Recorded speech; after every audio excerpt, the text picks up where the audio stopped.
Aham, Eu vamos lá. achei muito legal. Oi, olá, tudo bem? Nós estamos ao vivo já, Fausto. Ah, Prazer, que bom. muito bom estar aqui com você. Que bom que você aceitou o convite da rede para participar aqui com a gente. E eu sinto muita saudade das aulas com você e acho que esse momento para mim é muito especial. Estar com você aqui, eu acho que a gente levaria muitas horas para discutir o livro, para pensar um pouco nessa possibilidade, né? E aí, a tua obra, você lançou em 2019, né? E ela tem 2019. uma extrema validade para o que nós estamos vivendo hoje, né? É, o que te levou na época a fazer uma obra tão profunda e ao mesmo tempo tão leve de se ler, de se pensar? Você sabe que você falou da introdução, né? Que tem um tom jocoso, é a forma que eu gosto de escrever. E que aprendi lendo Platão, justamente, né? O Platão, a gente faz filosofia fazendo piada, né? Muitas vezes, né? E eu escrevi essa introdução há muito tempo atrás, Maria Cristina, há muito tempo atrás, né? E lembro como se fosse hoje. Eu morava em Porto Alegre ainda, e eu escrevi Nossa, esse texto, essa introdução, que é o título da obra, né? Mas afinal, para quem então filosofia? Eu escrevi num período de férias, na praia. Inclusive, a menção que eu faço ao jogo da vida, aquele jogo de tabuleiro, é porque eu sempre via os vizinhos ali da frente da casa em que eu estava, quando chovia, eles ficavam aí na varanda e eu via que eles estavam jogando esse jogo, né? E entra nesse contexto. E eu liguei a isso aos meus estudos em relação a Platão. Você sabe que eu fiz um doutorado na Universidade Federal do Rio de Janeiro sobre Platão, que resultou numa outra obra chamada Platão e a Linguagem Poética, o Prenúncio de uma Distinção.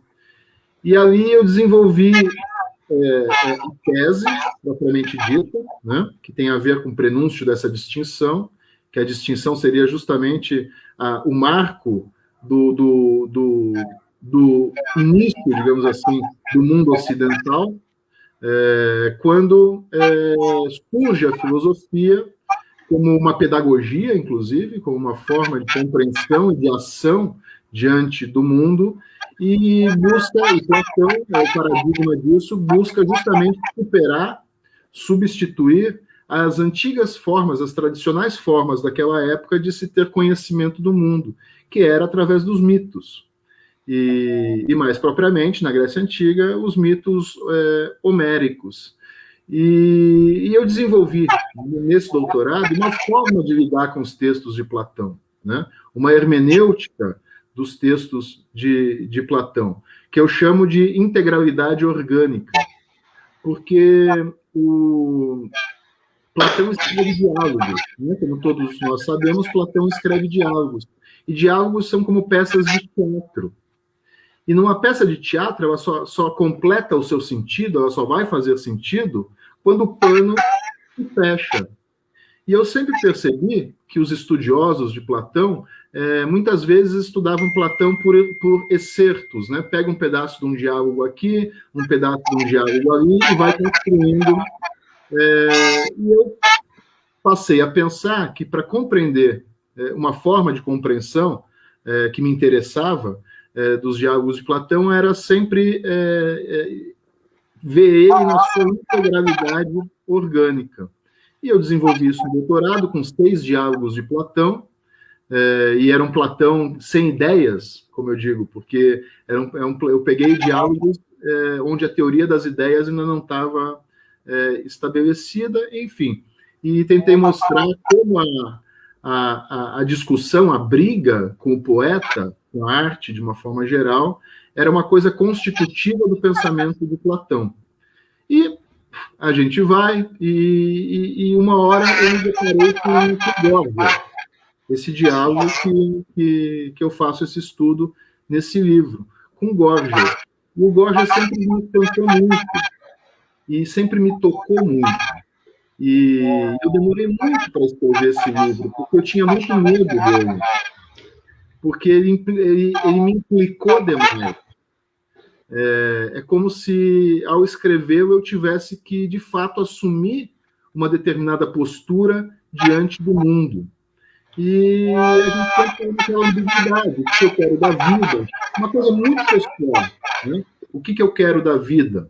E o Gorgias me espantava muito, principalmente a fala do Cállicles, quando vai questionar o Sócrates sobre esse negócio de levar uma vida dedicada à filosofia. Os riscos que corre aquele que dedica uma vida à filosofia. E eu ficava muito assustado com tudo aquilo, porque me implicava, como eu disse, implicava a minha existência, a minha vida. Então eu escrevi, às vezes eu parava, deixava lá por um ano, voltava, porque eu tinha quase certeza que eu tinha esse mito, né, construir uma fantasia em relação a isso, de que se eu escrevesse esse livro, eu ia ter que, de fato, assumir que eu levo uma vida dedicada à filosofia, com tudo que isso implica. Então, talvez por isso esse tom de atualidade que você fala, porque foi isso que eu percebi no diálogo Gorgias. Aliás, eu que sempre me dediquei a estudar filosofia antiga, eu sempre falo isso para os alunos, quando a gente vai estudar os gregos, ou quando a gente vai ler a Bíblia, por exemplo, eu digo, eu não estou preocupado em saber nada de Platão, eu estou preocupado com a minha vida e o que esse diálogo com Platão pode confluir, ajudar a minha existência. E, de fato, é um livro que fala muito de um modo de levar a vida, né? E o que implica esse modo de levar a vida. Você deixa isso muito claro na tua introdução, e você já faz o leitor começar a pensar, né? Você já instiga a pessoa que está lendo o livro a começar a pensar sobre o que você está falando. Você faz umas provocações que são muito interessantes, né? Você diz... será que é preciso dizer ao certo o que é filosofia? Será que isso é uma necessidade? A filosofia não é uma palavra que pode ser comparada ao abacaxi, ao automóvel, a rancor, né? E você afirma lá, palavras são palavras. E aí, logo a seguir, você vai dizer, palavras são linguagem também, né? E isso me faz admirar muito o texto, porque você vai mencionar que as diferentes formas de linguagem são o que formam espanto, né? E quando você se espanta com alguma coisa, ou quando você fica indignado com alguma coisa, é que você vai pensar e começar a refletir, não é? Eu gostei muito disso, achei sensacional. Falei, nossa, se eu fosse escrever de novo o livro que eu também lancei na mesma época que a tua, muita coisa ali teria ficado diferente. Eu aprendi muito nesse processo, né? E eu gosto muito quando você mostra, através de Aristóteles, que filosofar para potencializar, né, ou potenciar a própria humanidade. E quando você agora fala do porquê, né, que você escreveu, você mostra isso, é a potencialidade de cada um de nós, né?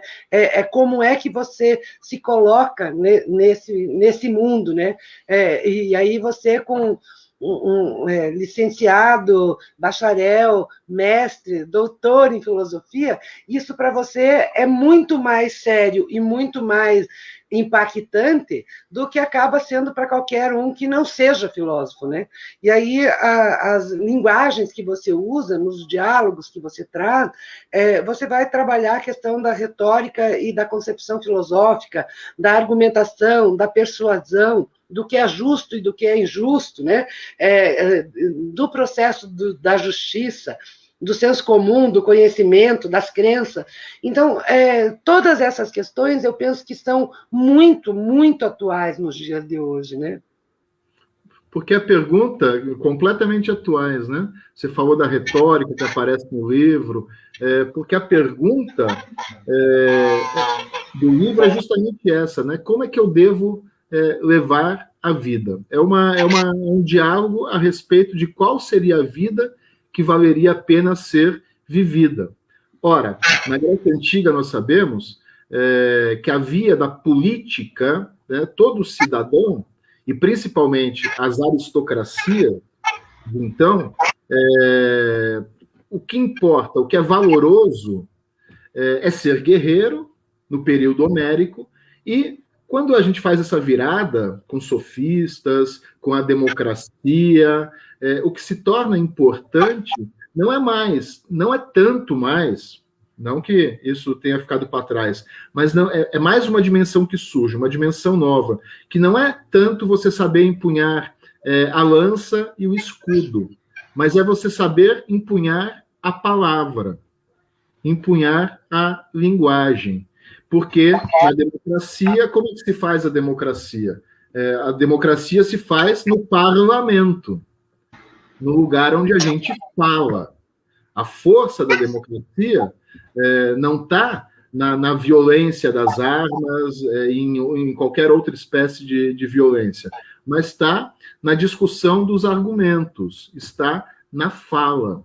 E logo que surge a democracia na Grécia Antiga, concomitantemente, surge uma classe profissional que vai dar os instrumentos para a antiga aristocracia que perde o seu poder, que era vinculado ao poder guerreiro, e isso é interessante a gente perceber no surgimento da democracia, o quanto as virtudes e os vícios surgem concomitantemente, né? Toda virtude da democracia e todos os seus vícios.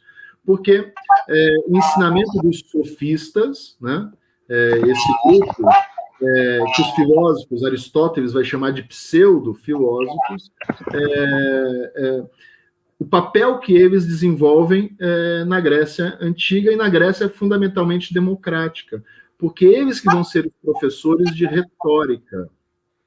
E a retórica é justamente a arte de saber, vou falar com todas as palavras, manipular a linguagem. Manipular a linguagem para que o outro possa aderir aos meus interesses. Aos meus interesses. Então, os sofistas ensinam isso e cobram muito caro. Acho que foi o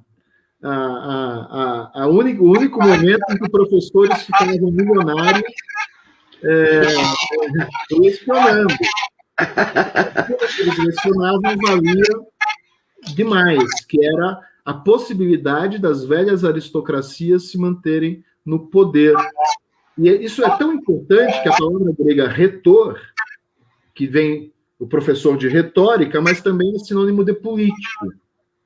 Então, essa junção entre o político e a palavra, de saber usar a palavra. E o Sócrates, de Platão, né?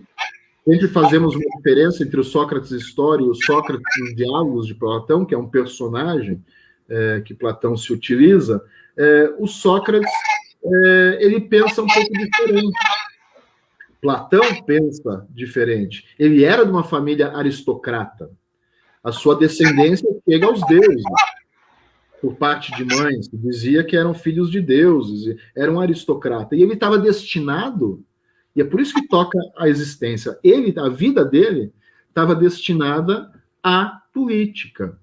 E aquela política democrática de então, que está pouco preocupada com a questão da verdade. Ela se interessa fundamentalmente pela persuasão. Não importa, aliás, a verdade, muitas vezes, pode atrapalhar a persuasão, a convencer o outro a aderir aos meus interesses particulares. Então, no diálogo Gorgias, é isso que se coloca. Sócrates defendendo um outro modelo de existência, um outro modelo de vida que não seja um modelo que busca o poder político e tudo que isso acarreta. Então, é essa a grande discussão que se trava no Gorgias. Uma vida que vale a pena ser vivida. E Sócrates tenta argumentar que a vida que vale a pena ser vivida é a vida voltada para a filosofia. Aquela vida que, à época, não se tinha a ideia, Aristóteles chama a vida filosófica de bios theoretikos. Bios theoretikos. A vida contemplativa, nós traduzimos. Agora, contemplação, theoretikos, vem do verbo grego oral, que é ver. Então, é a vida daquele que sabe observar para compreender a existência humana, e não uma vida dedicada única e exclusivamente para a obtenção do poder, para que essa obtenção do poder possa fazer com que eu obtenha vantagens em relação à comunidade, à polis. E por isso também é extremamente atual, né? Também considero isso extremamente atual. Essa questão do poder político e do quanto a verdade muitas vezes atrapalha a constituição do poder político. E eu achei sensacional, exatamente porque na tua introdução você vai usar a questão do jogo da vida, e aí eu consigo fazer esse link na minha cabeça, né? E o jogo da vida é uma disputa em busca desse almejado sucesso, né? E no jogo da vida tudo pode acontecer, né? E você traz toda uma trama, embora você não volte a essa discussão nas suas considerações, na minha cabeça fechou perfeitamente, né? Porque nós vivemos um momento em que o argumento, a persuasão, tem valido mais do que o conhecimento, né? Vale mais aquilo que você diz, ou nos espanta mais aquilo que você diz, sobretudo nesse momento que a gente está vivendo, né? O que nós ouvimos, né, dos nossos governantes hoje tem uma relação muito traumática, né? É muito poderoso para determinados grupos, porque você vai discutir a questão do senso comum, das crenças e do conhecimento, né? Como é que esse conhecimento vai se organizando, né? E você fecha com uma questão, então, que você traz lá essa questão do ensinando a aprender e aprendendo a ensinar. Então, isso tudo me remeteu muito ao que nós estamos passando, sobretudo agora, nas universidades, na educação básica, nos programas de modo geral, você inclusive escreve sobre isso, sobre a questão do produtivismo, né? E todas essas questões ficaram muito claras para mim, talvez porque eu te conheço e conheça também as discussões que você faz, né? Até a questão da arte, né? De como a arte acaba se transformando naquilo que você sempre diz, né? Quando o sujeito não está fazendo nada ou faz qualquer coisa, você está fazendo arte, né? Então, as questões que você coloca no livro me parecem muito importantes para os professores, né? Para que a gente consiga entender por que hoje as ciências humanas, de modo geral, e as ciências sociais, elas estão sendo tão desqualificadas, né? E, obviamente, quando a gente trabalha com alunos ou com professores, com formação de professores, você também traz a questão da paideia, né? Para a gente pensar essa perspectiva da formação do homem, da formação humana, né? Então, eu fico... quando eu li lá o trecho na introdução que você diz, se você quer saber o que é a filosofia, vai para a universidade, né? Porque o filósofo é um professor. Então, isso me arrepiou, sabe, a hora que eu li, porque, na verdade, as pessoas desconsideram o que o conhecimento é capaz de fazer em termos de argumentação, em termos de você compreender o momento que você está vivendo, social, histórica, espacialmente, como é que cada lugar se organiza a partir de um determinado pensamento que surge, não é? Você sabe que, em relação a essa desqualificação das ciências humanas, de uma forma geral, eu já tinha lido muito sobre isso e já tinha vivenciado um pouco isso, mas eu aprendi isso com o jogo da vida, né? É um jogo de tabuleiro, quem não conhece, é um jogo de tabuleiro que eu não conhecia. Na minha infância, eu joguei muito War e Banco Imobiliário. E não conhecia o jogo da vida, conheci com esses vizinhos ali da praia, né, que estavam veraneando em frente da casa que eu estava, e depois eu consegui o jogo da vida para mim. E joguei um bom tempo pensando naquilo, né? Porque o que se valoriza no mundo contemporâneo? E isso tem raízes lá no mundo grego ainda, né? O que a gente valoriza? Porque no jogo da vida, o objetivo do jogo é se tornar um magnata, né? Não é um milionário, é um magnata, se tornar um magnata. Esse é o objetivo do jogo da vida. E lá no final, né? Lá no final, tem um lance do jogo que você arrisca tudo para ganhar ou para perder. E se você perde, qual que é o castigo? É virar filósofo. Vai para o campo e vira. Você está fora do jogo. Você está fora do jogo. E tudo isso é que me espantava muito, assim, como, eu vou ser um cara que estou fora do jogo. A gente quer estar com a turma, a gente quer estar no mundo, né? Como assim estar fora do jogo? E aí eu falo uma coisa que eu digo sempre para os meus alunos, para tentar desmitificar um pouco o fazer filosofia. Porque as pessoas pensam na filosofia e pensam em algo muito grandioso e que é difícil e tudo mais, e eu digo que, pelo contrário, filosofia é algo muito simples. O problema é que talvez nós tenhamos desacostumado com o simples. Então, essa é a questão do impacto que a filosofia causa nas pessoas. Não que ela seja difícil e complicada, antes pelo contrário. Que ela é tão simples que a gente, como nós desacostumamos com o simples, e com o parar para observar, para escutar, a gente às vezes tropeça um pouco com a filosofia, porque fazer filosofia é justamente isso, é saber escutar o que está sendo dito, saber escutar, parar para escutar, porque a gente, assim como a gente muitas vezes vai num museu de arte e vê as obras, tem 15 exposições no museu. Eu, quando vou no MON, às vezes eu vou para ver uma obra. Porque a gente para na frente, observa. Então, fazer filosofia tem a ver com isso. Com uma expressão que você citou, que é o segundo capítulo, inclusive, que eu nomeio como segundo capítulo de um livro meu, A Estética Máxima, que é essa frase que todo mundo escuta: tu não me faças mais arte. E a gente não para pensar nisso, na ideologia que ela carrega, o que ela está dizendo, assim como o jogo da vida, a ideologia que está, não digo nem por trás, que está estruturando aquilo que parece ser uma diversão infantil para os dias de chuva no veraneio.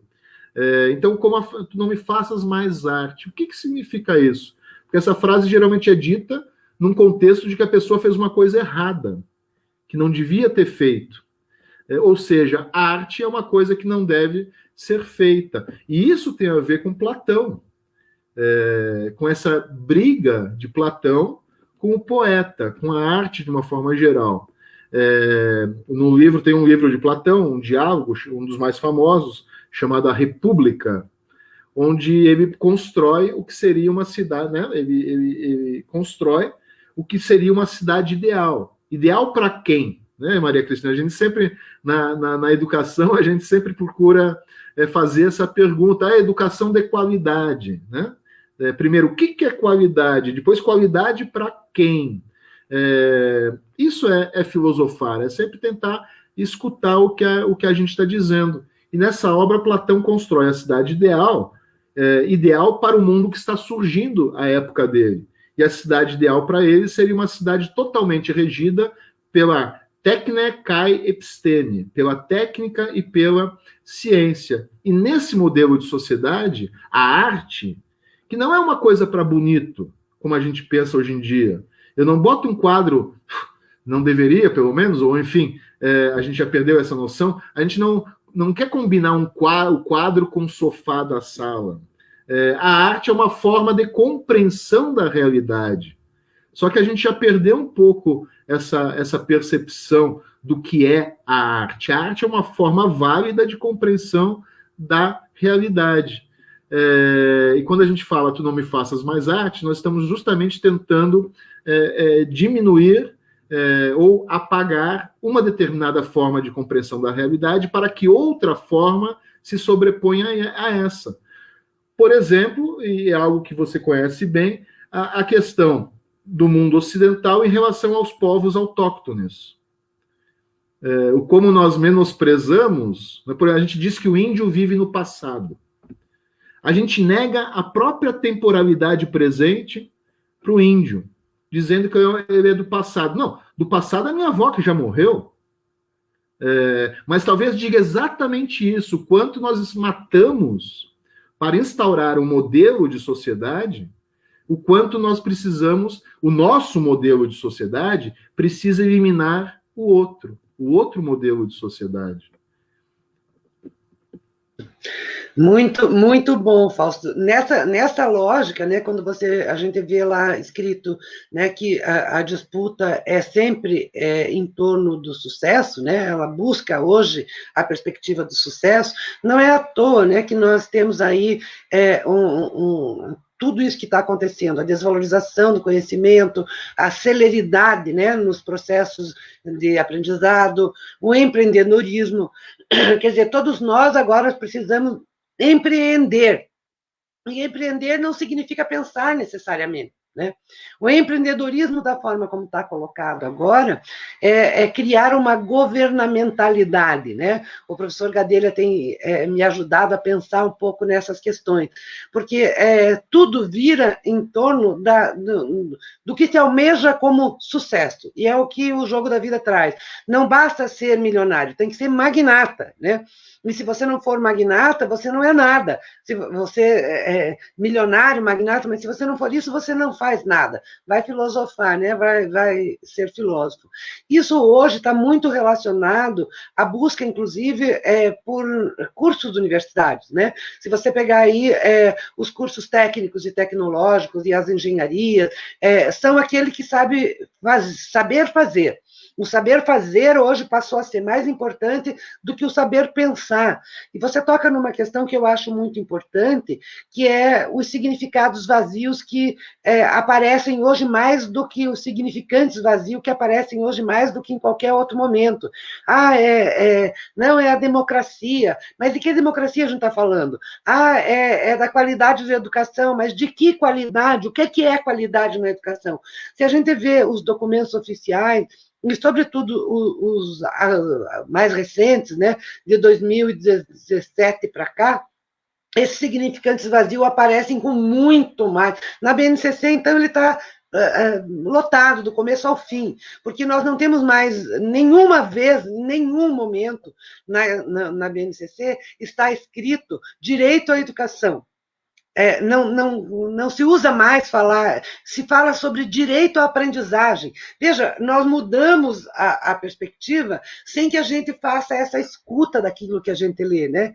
E quando você vai produzindo os diálogos, né, você vai como se você estivesse conversando com o leitor. Vamos agora escutar, vamos agora entender, vamos agora... E isso é o que faz com que as pessoas possam construir um argumento, né, Fausto? E aí, quando você tem muito significante vazio e uma população que ainda tem muito senso comum, porque a gente tem que ter essa clareza de que as pessoas que estão formadas hoje, que possuem mestrado, doutorado, pós-doutorado, é um percentual muito pequeno da população. E aí nós negamos essa própria possibilidade de conhecimento. Então, a gente vai encontrar pessoas contra as cotas, mas não sabe o que significam as cotas. Não é? Nós vamos ver pessoas sendo a favor da escola cívico-militar e a gente não consegue compreender por que agora, nesse momento histórico, no século XXI, nós vamos voltar lá para uma perspectiva ultrapassada de formação de escolas, de formação de turmas, onde a filosofia passa a ter uma aula por semana, as áreas a sociologia, uma aula por semana. Quer dizer, a gente vai compreendendo e que toda essa desvalorização do conhecimento, ela está sendo pensada para uma sociedade em que nós não temos mais a capacidade de pensar, de escutar, né? Escutar o que nós próprios dizemos, do que nós próprios ensinamos, né? E aí eu tenho recebido várias mensagens de professores dizendo, mas professora, tem muito professor na escola falando exatamente essas questões que você está apontando, que hoje a gente precisa ser empreendedor de nós mesmos, que hoje, veja, isso está desde o jogo, que é uma coisa muito, é um jogo lúdico, né? Então, me preocupa muito essa questão quando a gente começa a fazer a leitura do livro e vai aprofundando um pouco no pensamento, sobre a questão do que é diverso, né? O que é diverso no mundo de hoje? E como é que nós entendemos essa perspectiva do diverso para entender o mundo, como você falou. Qual é o papel, o que nos ensinam os quilombolas, os indígenas, o pessoal do MST, o que nos ensina o sem-teto, o que nos ensina os atingidos por barragem, como é que nós trabalhamos isso no processo de formação de professores, né? Seja no mestrado, seja no doutorado, seja na graduação, em qualquer área do conhecimento. Como é que nós tratamos essas questões sem a escuta, sem se colocar no lugar do outro, que é uma coisa muito interessante, que você coloca muito no teu livro, né? E isso me agrada profundamente. Você toca nessa questão importantíssima, Maria Cristina, né? Eu fico pensando, quando tudo isso der errado, se é que já não deu, né? E nós tivermos eliminado, e por isso também vai ajudar a dar errado, a gente tiver eliminado as sabedorias tradicionais, nós vamos fazer o quê?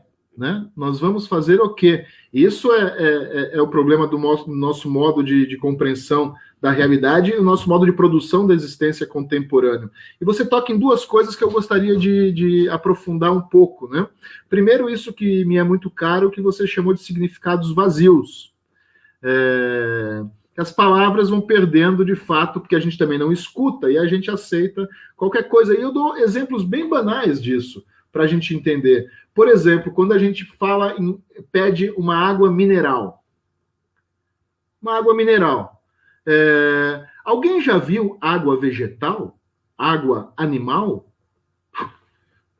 A água é um mineral. Todo mundo aprendeu isso na escola desde criança. Mas a água mineral é aquela que está na garrafinha e que tem um determinado preço e vem com esse glamour de água mineral, como se a água da torneira, ou como se a água do rio e tal, não fosse um mineral. As palavras vão perdendo sentido. Quando a gente fala, por exemplo, na alface orgânica.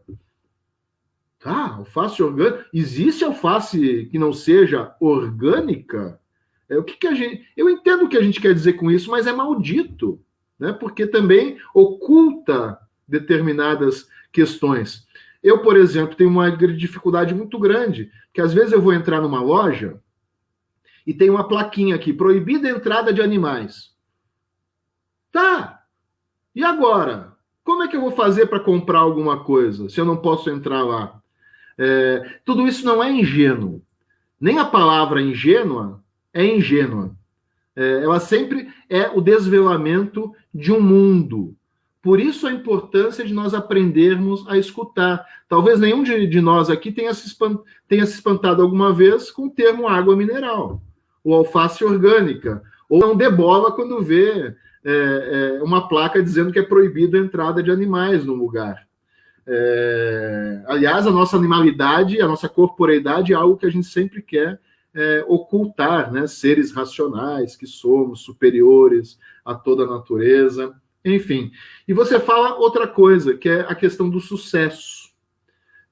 Algo extremamente importante, né, na sociedade contemporânea. E existe uma outra palavra que diz reconhecimento. Todos nós buscamos o reconhecimento. E é legítimo buscar o reconhecimento. E o reconhecimento, evidentemente, que vem através do outro. Isso é a existência humana. Eu preciso que o outro me reconheça para eu me reconhecer no outro. Então, há uma busca de reconhecimento. Agora, o sucesso é outra coisa. Porque também busca uma forma de reconhecimento, mas entra dentro dos moldes do modo de produção capitalista. Eu tenho que acumular amigos no Facebook, eu tenho que acumular seguidores, e o reconhecimento não é esse acúmulo.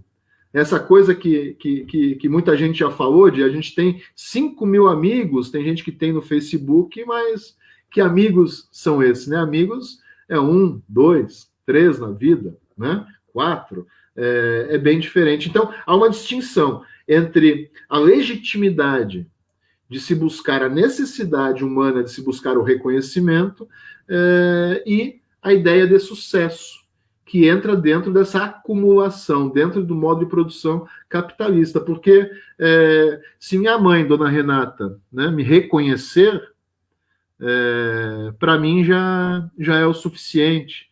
Se minha esposa me reconhecer, se meus amigos, se meus alunos me reconhecerem, já é o suficiente.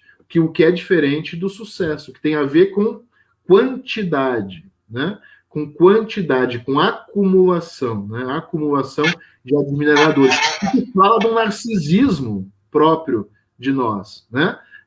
Que é algo também muito humano, tanto é que existe, que é essa necessidade que nós temos de querer ser amados por todo o mundo. Por todo o mundo. Mas isso fala inclusive de uma predisposição tanto quanto patológica, um tanto quanto infantil, que tem que ser superada, né? Então, reconhecimento todo mundo busca, todo mundo quer, todo mundo precisa, para se auto-reconhecer. É no outro que eu me reconheço, na medida em que ele me reconhece, como um ele mesmo, né? Tem um livro do Paul Ricoeur que eu gosto muito, que o título se chama O Outro como um Si Mesmo, que fala dessa questão do reconhecimento. Então, você tocou em duas coisas que, para mim, são muito caras, né? Mais coisas, inclusive essa da questão das sabedorias ancestrais, né? Mas essas duas coisas ficam sempre na minha cabeça, principalmente a ideia dos significados vazios, porque isso reporta ao modo próprio de fazer filosofia, que é escutar, né? Escutar a palavra, e para isso tem que parar. O que isso quer dizer? Isso é fundamental, eu penso, porque há uma simplificação hoje na construção do saber que me assusta um pouco.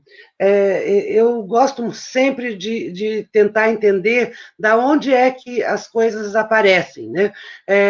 Você fala sobre a questão da natureza, né? E esse empoderamento da racionalidade, né? A racionalidade que o ser humano tem da necessidade de ser maior, melhor, mais reconhecido, né? E sobretudo, com mais sucesso. Não basta nem ser reconhecido, como você acabou de falar, né? O reconhecimento, claro, todo mundo quer ser reconhecido, né? Mas na sociedade capitalista, o reconhecimento não é nada. Eu tenho amigos que eram amigos de infância que me perguntam, e aí, o que você está fazendo? Eu digo, eu estou escrevendo um livro, ou eu estou terminando um pós-doc, ou nossa, o meu pós-doc é da vida, o meu... você consegue perceber essa desvalorização, né? Mas para que isso? Né? E aí compreender o mundo, compreender... e eu sigo alguns grupos de pesquisa que hoje está se discutindo coisas fundamentais para a gente pensar o momento que nós estamos vivendo. Né? E essa simplificação da questão ambiental, por exemplo, eu acho que ela é o exemplo mais significativo. Porque, como você falou da água, né? Hoje a gente não pode fazer uma comparação, mas se você pegasse há um tempo atrás, se você vai para um aeroporto, uma água custa R$10, uma garrafinha de água mineral custa R$10. Pelo menos a última vez que eu viajei, porque agora não sei, deve estar 15, porque a gasolina está 5 o litro.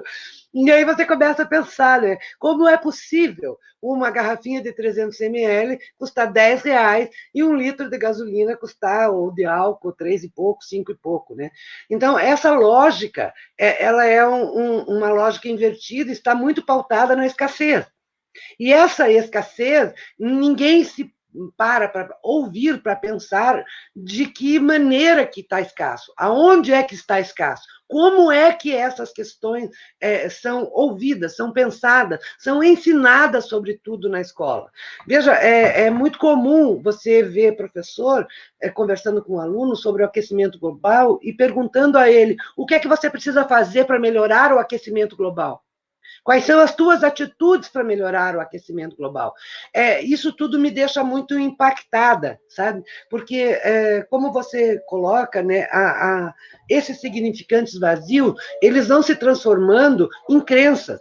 Né, em crenças de que tudo vai ser resolvido com um decreto, com uma política, mas não se preocupa em fazer a escuta e entender de onde é que vieram esses conceitos, como é que chegou até nós o momento atual. Como é que ele foi sendo construído gradativamente?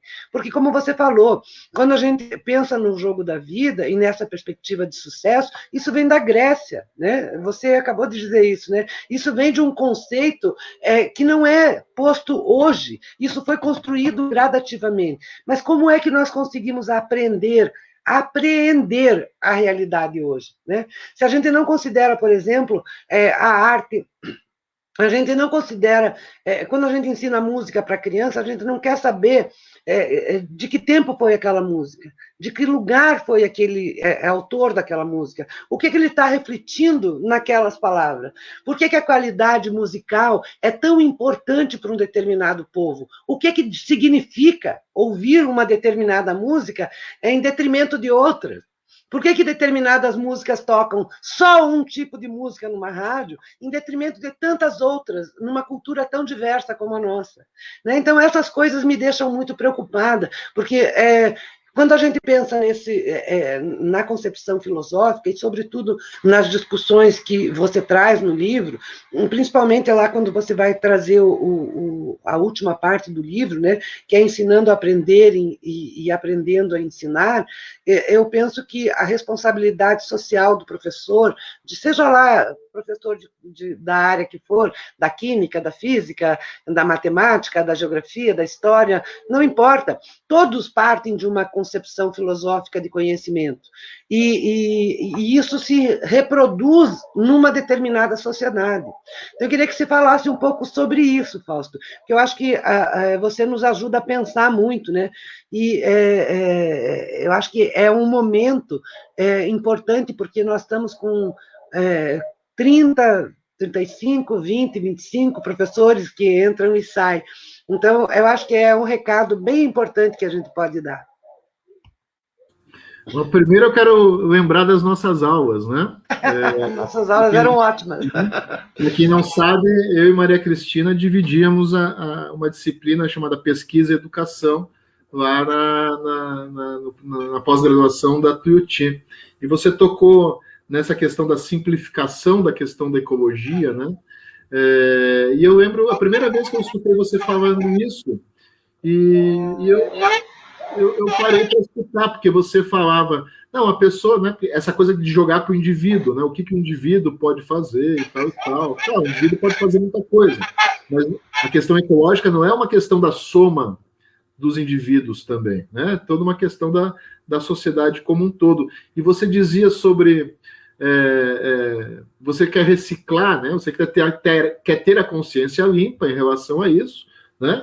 É uma boa intenção, mas às vezes a gente não sabe como fazer, né? Porque por causa dessa simplificação. Porque eu lembro que você falava do exemplo da gente lavar, a gente pega uma esponja que é feita de petróleo, aí bota o detergente e aí pega a latinha do molho de tomate, lava bem ela, né, com bastante água, né, e aí bota para reciclar. Né, e eu achava maravilhoso quando você dava esse exemplo, porque eu sempre dava outro exemplo, que mais ligado à arte, que é a coisa de reciclar a garrafa PET. Ai.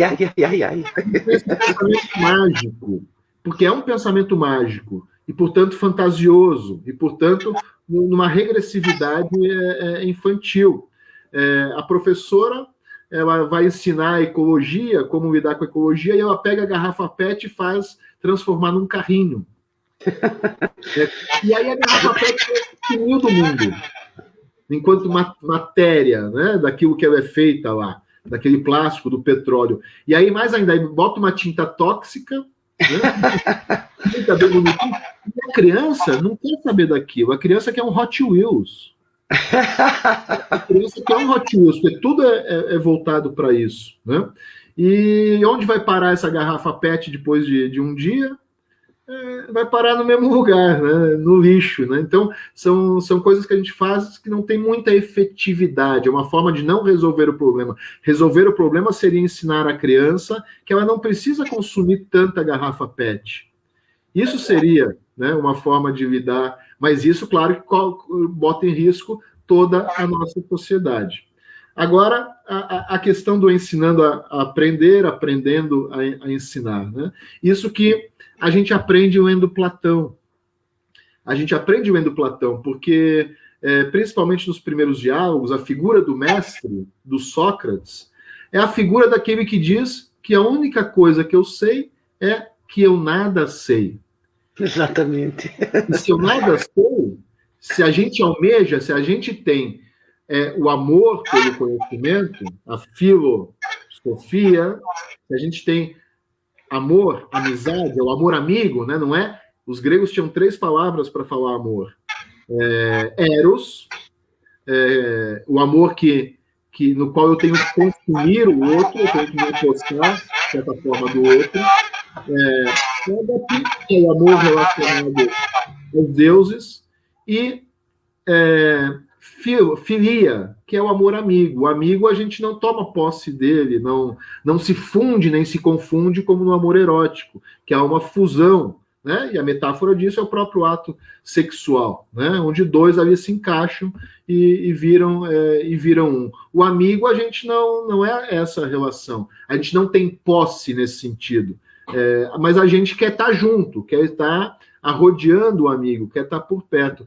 E se eu sei que nada sei, no diálogo, através do diálogo, através da conversação, nós vamos justamente buscar uma forma de compreensão do mundo. Eu acho que esse é o ensinamento socrático. E mais, Sócrates privilegia o conhecimento do outro, porque ele acredita que o outro sabe. É só dar oportunidade para que aquilo floresça, para que aquilo nasça. Você já deve ter visto a expressão maiêutica. A pedagogia de Sócrates é a maiêutica. Ele dizia, não, eu faço a mesma coisa que minha mãe fazia, minha mãe era parteira. A criança já está lá. Minha mãe nem ajudou a fazer essa criança, a pessoa fez. Mas eu ajudo. Esse é o papel do pedagogo, né, do mestre, do professor. Eu, de alguma forma, ajudo, estou junto ao nascimento, de alguma forma confluindo para o nascimento, ou seja, para a produção do conhecimento, que, enquanto possibilidade, está lá em todo mundo. E a pessoa, a partir de si, e sendo instigada, propiciando que esse conhecimento seja produzido, ela, de fato, produz. Ela produz. Então, esse é o papel do professor.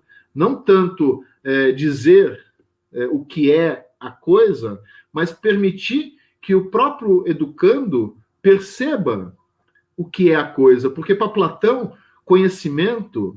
Por exemplo, eu posso ler Kant, filósofo alemão, muito conhecido pela sua ética. Eu posso ler a crítica da razão prática, a crítica do juízo, a crítica da razão pura. E a hora que eu vejo um sinal vermelho, eu passo. Eu posso ler tudo aquilo e não aprender nada. Para Platão, o conhecimento é aquele que se entranha na alma da pessoa. E por isso tem a ver com a existência da pessoa, com a vida da pessoa. E isso é transformador. Quando eu conheço... E esse era o meu medo de escrever o livro, Maria Cristina, voltando a essa questão. Porque era isso. Se isso se entranhar, passasse de fato pela minha alma, eu teria que, de fato, assumir que eu sou o professor de filosofia. E tudo isso, tudo que eu tenho que deixar, porque o mundo nos oferece uma série de oportunidades, né, uma série de possibilidades, tudo que eu teria que deixar para, de fato, reconhecer em mim mesmo que eu sou o professor de filosofia, que é justamente esse ser que, se é de fato professor de filosofia, não vai falar a partir de um suposto saber, mas vai instigar no outro, vai instigar nos seus alunos, nos educandos, vai instigar que eles produzam o conhecimento.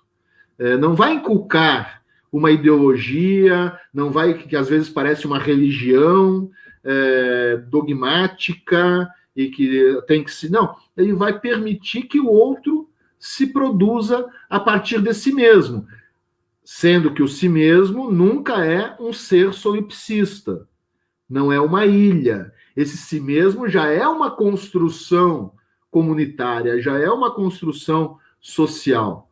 Então, o aprendendo a ensinar, ensinando a aprender, fala um pouco disso, dessa experiência pedagógica que é propiciar ao outro produzir o seu próprio conhecimento a partir de si mesmo. Perfeito. Voltou, né? Isso é perfeito, Fausto. E é perfeito, sobretudo, porque você toca num ponto que eu acho que é importantíssimo, que é uma perspectiva de você fazer do conhecimento uma generalização. Eu ouvi falar, então eu passei anos vendo os professores levar jornais para a sala para trabalhar com os alunos, como se o jornal fosse a verdade absoluta, que aquela matéria era a verdade absoluta. E essas generalizações, elas acabam formando uma determinada sociedade.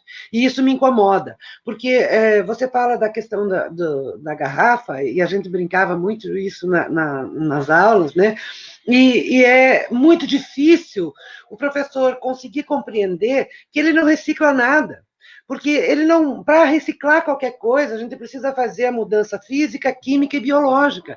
E, de modo geral, a escola não tem condições de fazer essa mudança drástica. Outra questão importante é que na escola a gente pode fazer, sim, reciclagem de matéria orgânica. E aí ensinar a diferença entre o que é matéria orgânica, o que é orgânico, né? Todas essas questões, elas são fundamentais. E aí, desse mesmo modo, essas generalizações acabam se relacionando muito ao que é a necessidade de consumo que cada um de nós, enquanto ser humanos, temos, e o consumismo. Qual é a diferença dessas questões, né? Porque nós não podemos dizer, não, a gente tem que atacar o consumismo. Aí é o consumismo, mas não é necessariamente o consumo. Então, são questões que vão ficando genéricas demais, e essas generalizações acabam fazendo com que o professor não aprenda a aprender, não é?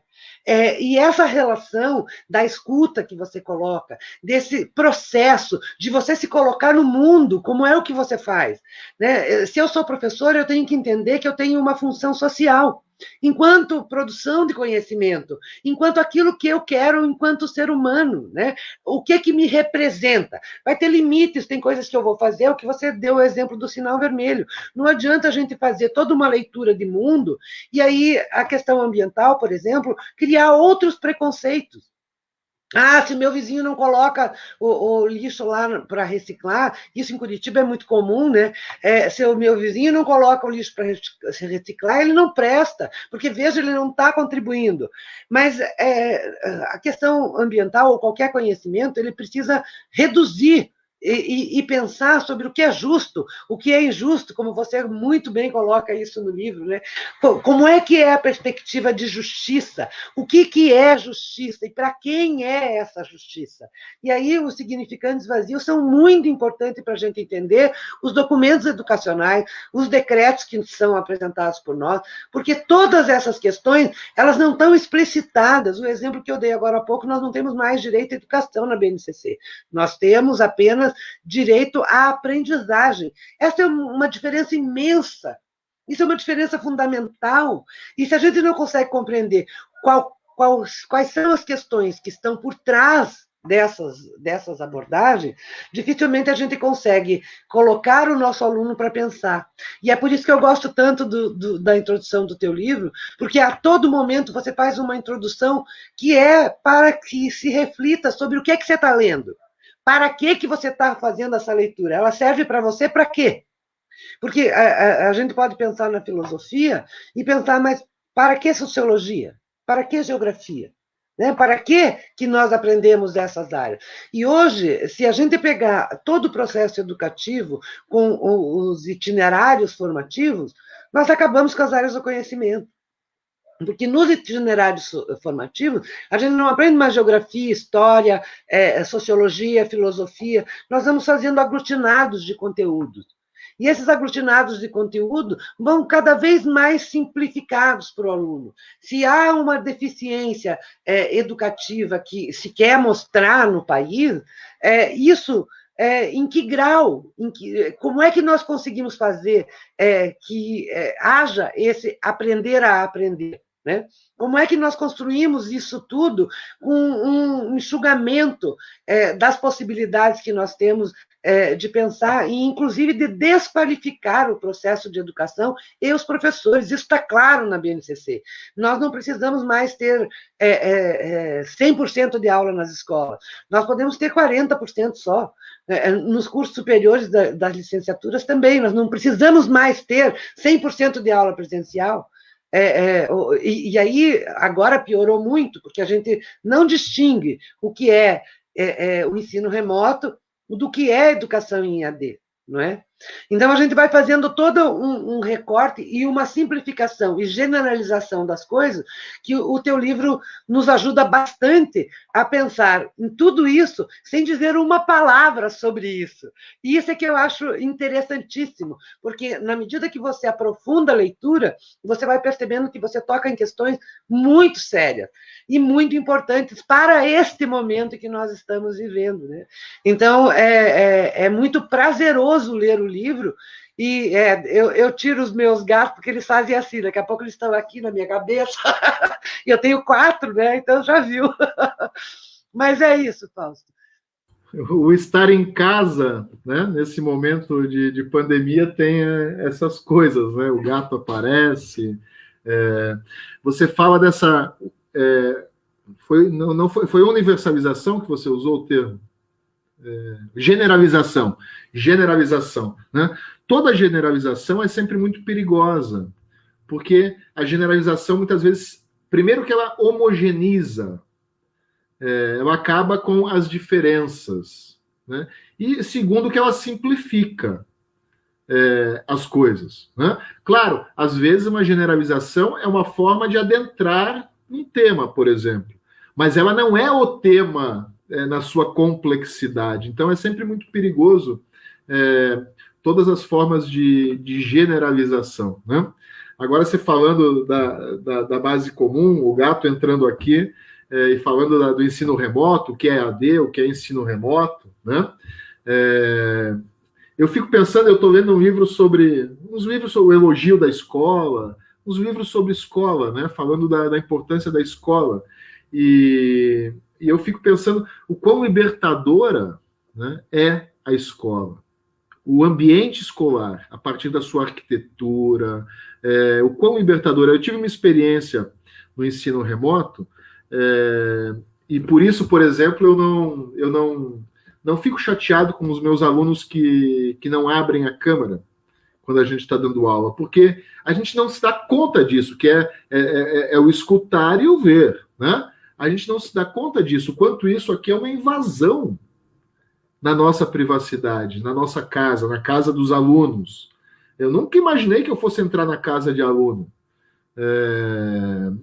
Tem um lado bom, que a gente pode fumar e pode assistir uma banca de doutorado de bermuda e chinelo. Eu nunca pensei que ia fazer uma banca de doutorado de bermuda e chinelo. Mas eu passei por uma experiência que me marcou muito nisso, pensando como é libertador o ambiente escolar. Dando aula, uma aluna assistindo a aula, na casa dela, evidentemente, e ela está em casa. A casa tem demandas. E a casa tem um jeito de habitá-la. E aí, daqui a pouco, chega o esposo dela, o marido dela, e dá um grito ali atrás dela, né? Ô, mulher, cadê a janta?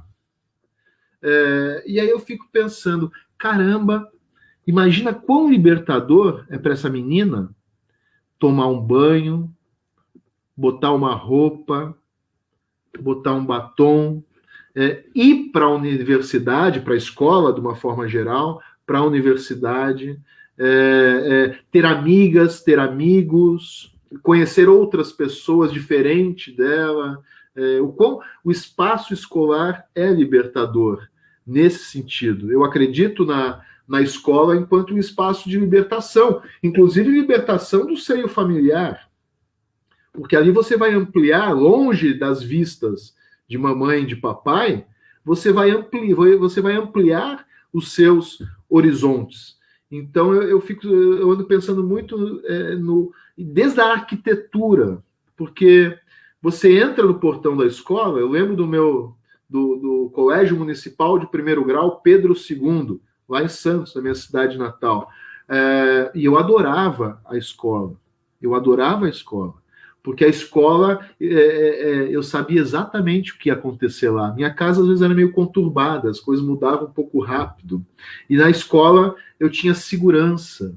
Eu sabia como era eu entrar. E a criança precisa de segurança, né? De saber o que vai acontecer. Então, a escola é um espaço libertador, né? Então, a gente tem que defender a escola como um espaço arquitetônico, como um lugar. Na escola, eu fico pensando as crianças. Se para a gente adulto já é difícil, imagina a criança entender que em casa ela tem que se portar como se estivesse na escola.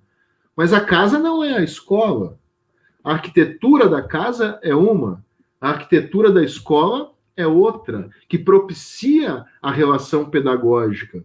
Porque a própria arquitetura me dá a senha de como eu me portar lá dentro.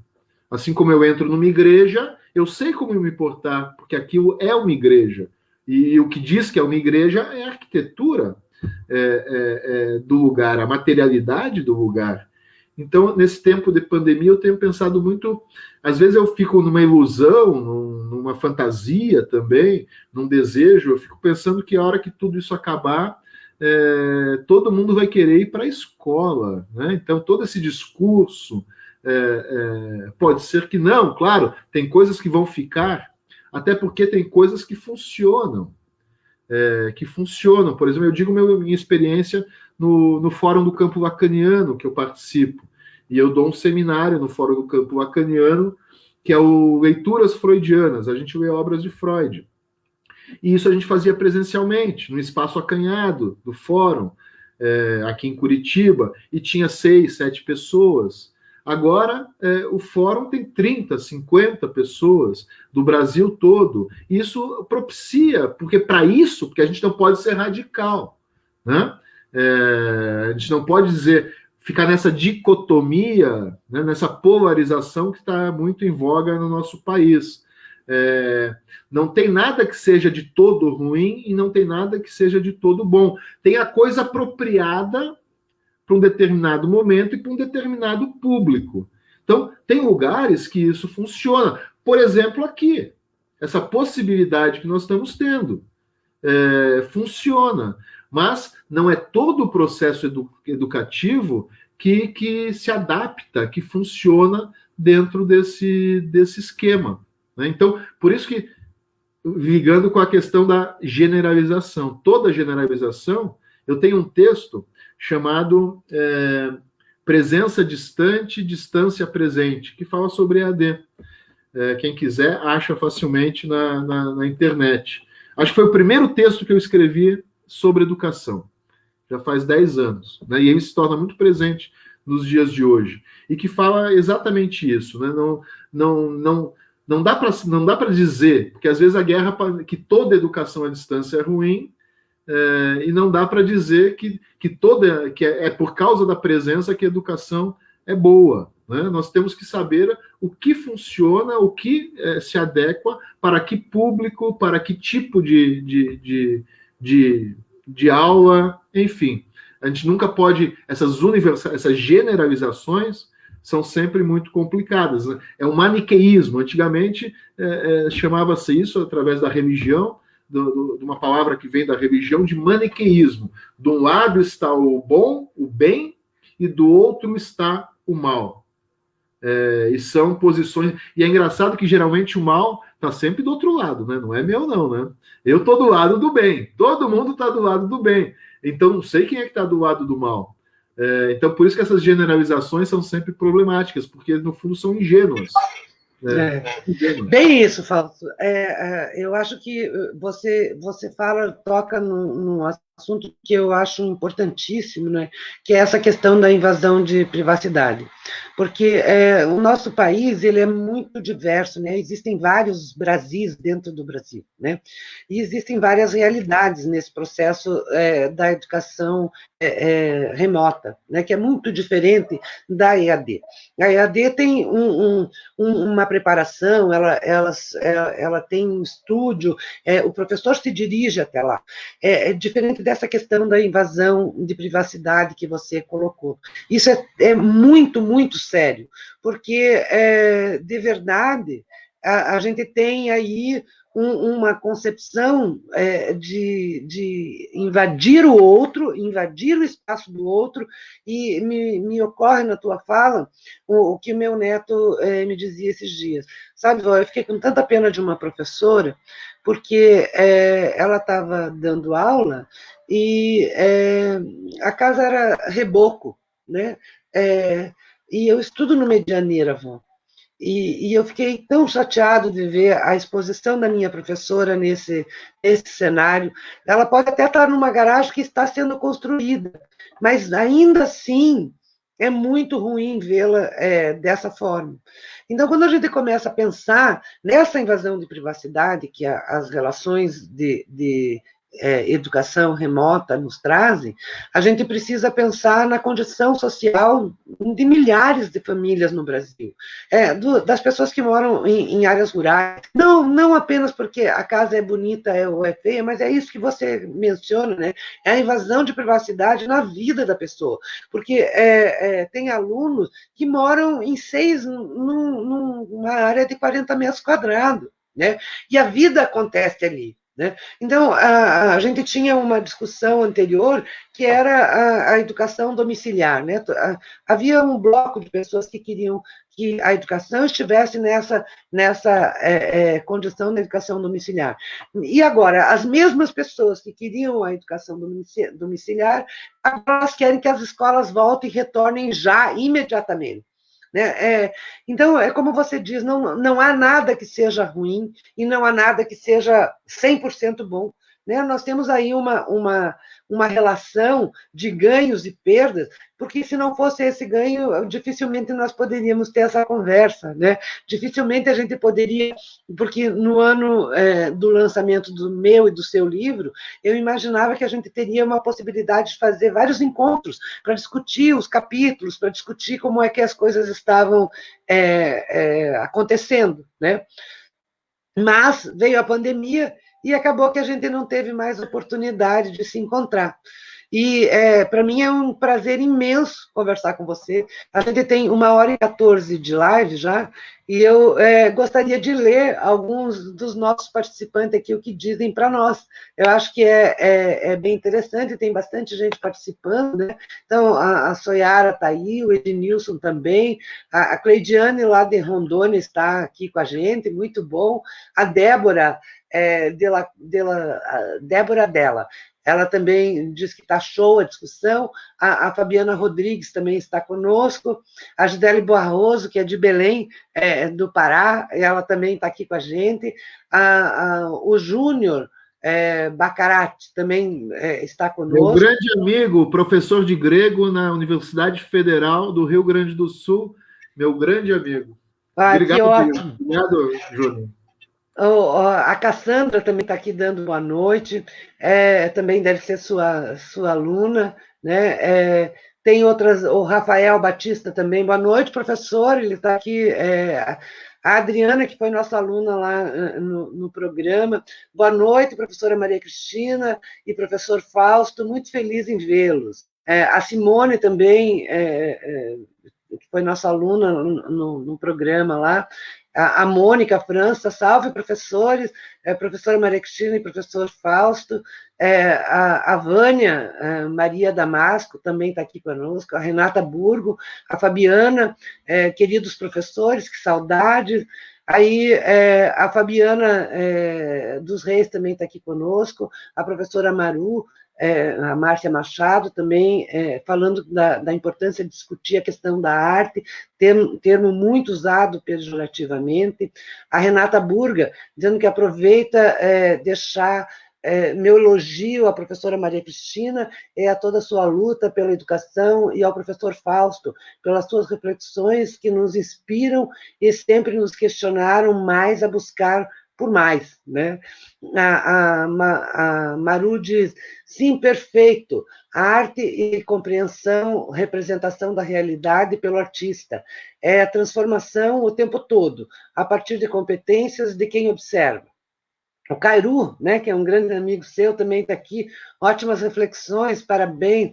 A Renata coloca a questão da desvalorização do pensar, quanto menos pensantes, maior a manutenção e o controle. Né? A Cassandra diga, ótima fala, professor, elogiando muito a sua fala, sempre aprendendo com o professor Fausto, a Neiva de Oliveira. O Armando diz, parabéns, professora Maria Cristina e professor Fausto, vocês nos levam a uma excelente reflexão, filosofia, arte, sociedade, muita informação e conhecimento de extrema importância para fazer pensar. A Adriana, lá da Lapa, né, nossa querida Adriana, análises fundamentais para compreender o que estamos vivendo, tanto na sociedade quanto na educação, na política e nas relações humanas. A Daniele, também nossa aluna lá da pedagogia, né, agora pedagoga na escola já, ótimas reflexões, vocês são ótimos. A Simone, aulas fantásticas, acho que é quando nós falávamos da disciplina, né? O Edmilson acompanhando aqui, dizendo para nós, amei a aula.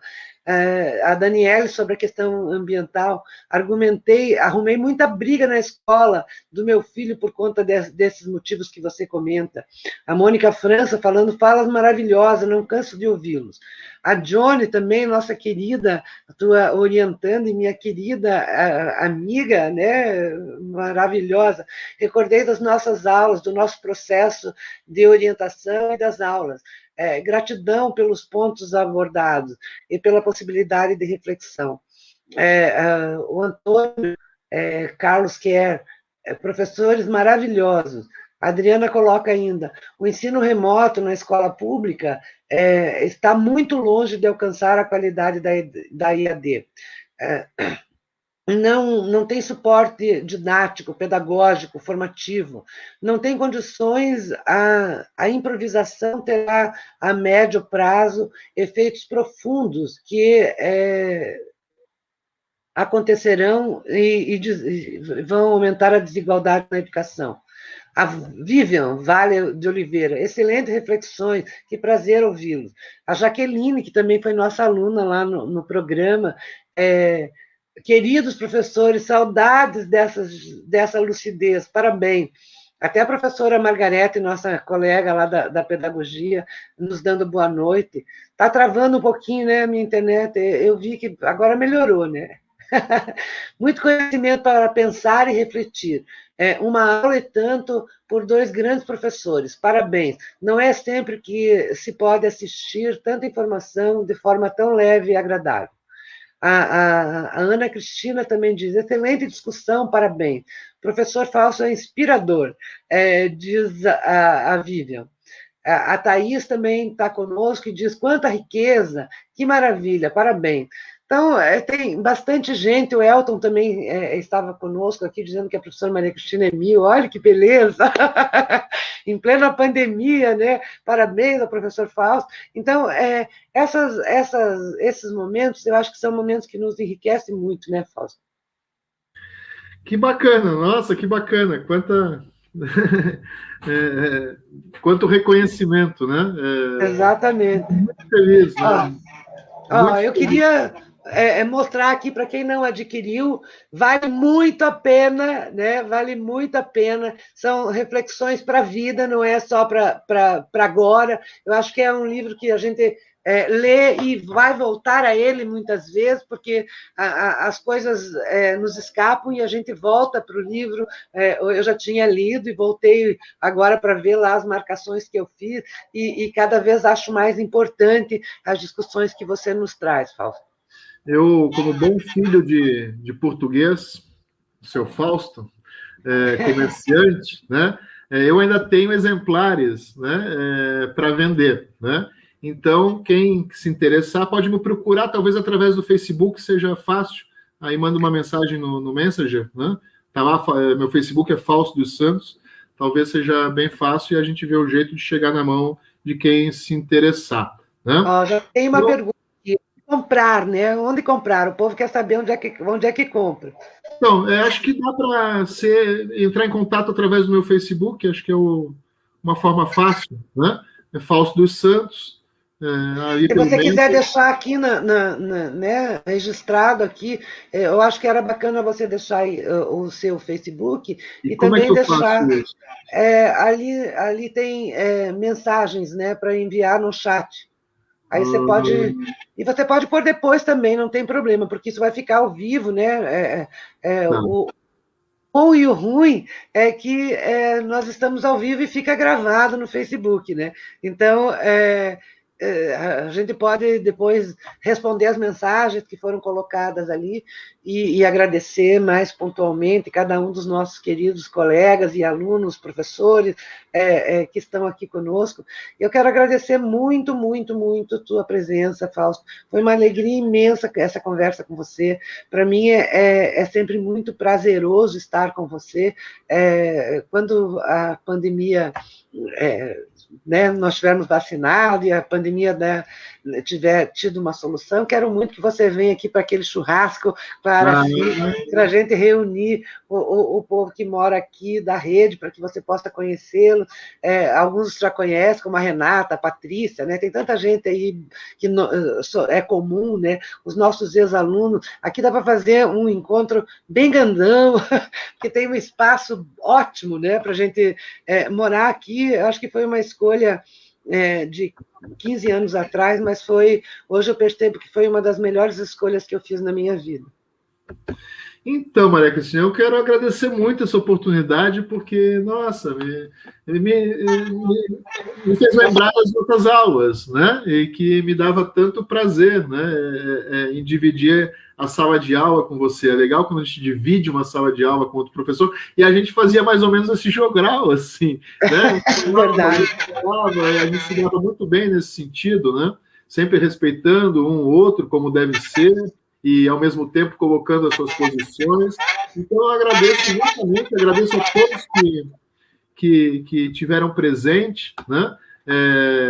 Tem um monte de nome aqui que eu estou vendo, a Tassiane, a Thaís, a Vivian, a Cristina, que foram todas nossas alunas, a Dione, que felicidade de ver a Dione aí, tantas outras, a Cassandra, o Cairu, a professora Neiva, né, que eu mando um beijo enorme para a professora Neiva, lá do programa de pós-graduação em Educação da Universidade Federal de Pelotas, né? O Júnior, professor de grego lá no Rio Grande do Sul, na Federal, que são grandes amigos meus, e eu fico muito feliz em poder contar com a presença de todos, né? E de ampliar essa rede de amizade também, de conhecimento, e de te rever, Maria Cristina, porque eu tenho muitas saudades, né? Tenho muitas saudades de você e da maneira como nós dividíamos o espaço pedagógico, né, com respeito mútuo muito grande, porque é isso que é fazer filosofia, né? Tem o outro texto ali, só para terminar, lá nos apêndices do livro, né, que fala sobre três termos que Platão acha fundamental para a gente buscar o conhecimento, né? Um é a amizade, e o que pressupõe justamente essa produção de conhecimento em comum. Outra é o próprio conhecimento, e outra é bem legal, que a gente tem que ser sem vergonha, né? Ou seja, a gente que está em jogo quando a gente busca o conhecimento. Então, não pode ter vergonha de querer aprender, né? Então, eu agradeço muito a todas, a todos que estão presentes, e a você por esse convite que tornou minha noite de quinta-feira maravilhosa. Muito obrigado. Eu é que agradeço todos os participantes, é sempre um prazer a gente poder fazer essa. Eu acho que o poder da amizade é isso, né, Fausto? Eu acho que quando a gente tem amigos, e a ideia da rede é exatamente essa, é se tornar uma rede de apoio também para os professores, para os colegas. Queria muito que a professora Naura tivesse um momento aqui, eu acho que para ela e para nós, seria importantíssimo que ela estivesse em algum momento aqui conosco, porque são momentos únicos, eu penso. Porque quando a gente constrói conhecimento a partir de amizade, fica tão mais fácil, né? Fica tão mais generoso esse processo. E aqui a Johnny deixa um grande abraço afetuoso à professora Maria Cristina e ao professor Fausto. A Ana Cristina também diz grande abraço, e aí teve outras pessoas, a Soiara, que também acabou de fazer mestrado lá no programa. Então, tem muita gente sensacional. O Elton, que foi meu ex-aluno lá na graduação, já há tanto tempo, lá na geografia ainda. Então, eu fico muito comovida com esses momentos. A Daniele também, ela está aqui conosco, também foi minha ex-aluna lá da pedagogia, dando um grande abraço a vocês, queridos professores, muito conhecimento, obrigada. Então, nós é que agradecemos, né, Fausto? Porque é um prazer sempre ter oportunidades como essa. Se de tudo de ruim que aconteceu na pandemia, essa aproximação que a gente tem feito pela rede, trazendo pessoas tão queridas para conversar, que têm se disponibilizado, tirado um tempinho do seu momento de vida para vir conversar conosco. Então, a gente começa em abril o nosso grupo de estudos, que são sempre voltados para essa questão da urgência da educação. Então, se vocês puderem se inscrever para o grupo de estudo, a ideia é a gente ler alguns textos que estão circulando muito recentemente, falando do que nós estamos vivendo nesse processo educativo e que tem tanto a nos ensinar, né? Tem tantas discussões importantes nesse momento que a gente não pode deixar passar, né? Porque tem muitos grupos produzindo um relevante material para que a gente possa combater um bom combate na sala de aula, nas nossas aulas que são mesmo ainda remotas, mas que a gente possa construir essa rede e fortalecer essa rede, porque nós temos muitas urgências para discutir na educação, agora e no retorno, né, quando nós pudermos retornar à sala de aula. Abraço imenso, imenso, imenso em você, na Araci, a todos que nos assistiram hoje, e eu estou muito feliz. A noite foi maravilhosa. Agradeço novamente. Muito obrigado por essa oportunidade e vida longa à rede, né? Eu acompanho no Facebook quando eu posso, quando eu vejo, sempre estou, pelo menos, vendo o movimento, e às vezes eu entro e vejo quando a oportunidade. E parabéns por esse trabalho, Maria Cristina. Está sendo um trabalho maravilhoso e muito relevante. Olha, a Eliette está aqui. O Antônio Carlos Quer diz: sou a Eliette, eternamente agradecida por vocês terem sido meus professores. Olha que legal, que bom, Eliette, que você está aqui com a gente, né? Eliette acabou de se doutorar, né? Pois eu já convidei para fazer uma live, nós podíamos fazer em 3, né? Você, eu e ela, né? Para tratar da tese dela, né? Acho que isso seria muito interessante, porque ela trabalha com um tema que é fundamental, né? Que é essa questão da educação. Esqueci o nome agora do tempo integral. Exato. E a tese dela está muito boa, né? Eu sou suspeito para falar porque eu vi ela construindo isso de perto, né? Mas a tese dela está muito boa, e a Eliette é uma professora da rede municipal de Curitiba, pedagoga, que tem um comprometimento com a educação muito grande, né? E ela me ajudou muito também.